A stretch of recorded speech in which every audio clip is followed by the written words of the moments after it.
Merus sacrifices himself. Chapter 63 of Dragon Ball Super. I'm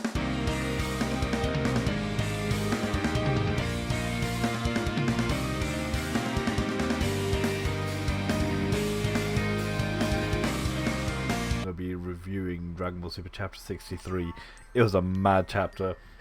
As we know, Moro has pretty much eliminated the whole all the Z fighters, and Merus has had to step in, and yeah, we get to see this fight where technically he's not allowed to fight in the. Essentially, he can't out of the jurisdiction of the Angels' laws. They can't actually fight outside of their realm, kind of thing. So it's mad to see that he's disobeying that law, and the fact that if angels fight, they disappear, and this was unfortunately one of those cases. But going from the beginning, he comes in as Agent Merus, so Jacko knows him part of the Galactic Patrol when he was undercover.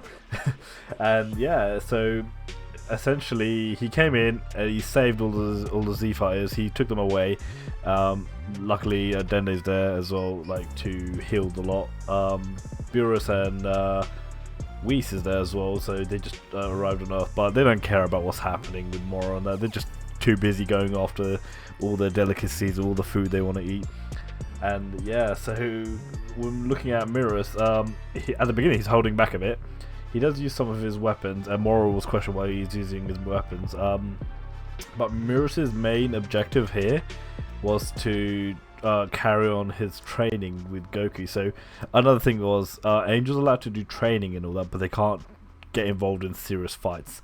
And this was the example of him breaking the rules. And his objective was to obviously train Goku up and help him push to learn Master Ultra Instinct. And he at that moment Goku can only use the Omen form, which is not effective against Moro at all. We'll see Goku again in a sec, where Merus is still fighting him. So his objective is against Merus is to take down his. So he has these shards or whatever in his hands, and is on his head as well. So he's trying to take down Moro's copy ability and all that. So as the fight progresses on, he does manage to take them all down, which is quite mad. See, he even uses his angel staff as well, but at the beginning it's just like a massive hole, and then you see the angel staff come out. Jacko was really confused as to what was happening with Merus's identity, and yeah, even shoot laser as well to take out one of the crystals or whatever, the shards in Moro's hands. That was quite mad to see. We saw Goku getting healed by Dende, Goku's life first, and it was one of those scenarios where he did take a massive dent to the chest from Moro, so I'm surprised he stayed alive just about.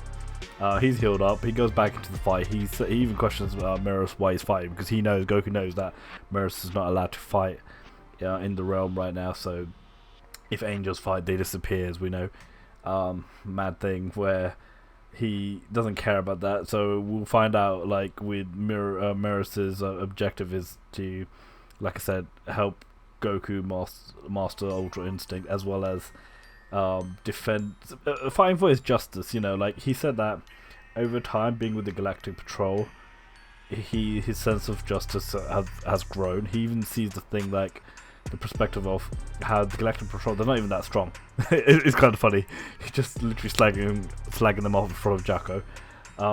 But he loves their conviction, you know, like the little people protecting the whole universe. They can't do it on their own, but you know, he loves that. And then when he met with Goku, he loved Goku's conviction. Even like when he trained Goku up, he did ask a few questions about why does Goku let villains, like why doesn't he finish villains off? Like I mean, we all know Goku just wants them to either, you know, redeem themselves, either become good, or he just wants to challenge them again, and that's how Goku's always maintained his motivation to get stronger, because if villains get stronger, he'll try to get stronger to stop them next time. You know, it's like a reoccurring theme we've seen throughout the series. With Goku, he explained all that to Merus, and the fact that in some ways it's kind of similar to the Galactic Patrol's philosophy in terms of try to rehabilitate people, turn them into good.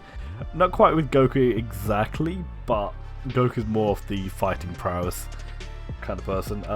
But yeah, Merus loved his conviction, but he was prepared to give up everything just to protect Earth and the galaxy, because he knows Moro is a big threat, even though he's not allowed to get involved in this fight. Whis did warn him multiple times not to do it. It's kind of obvious Whis knew Merus was going to go intervene, but Whis he's a weird one, because obviously that's his younger brother, but he's too aligned into his duty as being one of the angels, and you know, obviously being Beerus's assistant there. So that's another thing where he doesn't show much feelings out of it. He said he called him like an awkward brother, the kind of thing. But that's Whis for you. He has his sense of duty where he warned him already, so he's not gonna bother intervening. Yeah, Goku did go back into Omen Ultra Instinct, fought with Moro again, but like didn't last very long. Moro was all over him, and this is kind of like Merus. He was literally fading. He's starting to fade away. He knew he's gonna be like, he's not gonna survive this, even though he's stronger than Moro. But you know, because of the rules of the world, like the universe, he can't get involved in that fight. So he had one last act left, and that was to take down like the crystal, whatever, the shard on Moro's forehead. See, I don't know whether this is just eliminating all of his copy abilities. It might also eliminate his other abilities. So essentially, he does weaken Moro. He does get the hit in, which is quite sick to see. But yeah, unfortunately for Merus, like, it doesn't last very long. Like, after he literally gives his last speech to Goku about like how he loved his conviction, you know, like the whole, you know, how the conviction of the sense of justice, how it's, you know, developed over time, being with the Galactic Patrol and seeing Goku's sense, you know, everyone on Earth, you know, he's fighting for his own self. He's ignoring his duty as a, you know, as a trainee angel. And yeah, he sacrificed himself, and then just at the end he was like, "Don't worry, Goku. This time, when you learn to control Ultra Instinct, you'll be a lot better this time." And yeah, and it's kind of similar to when, not in the same sense, but like when Android 16 sacrificed himself, and when he gave that last speech to Gohan, he snapped.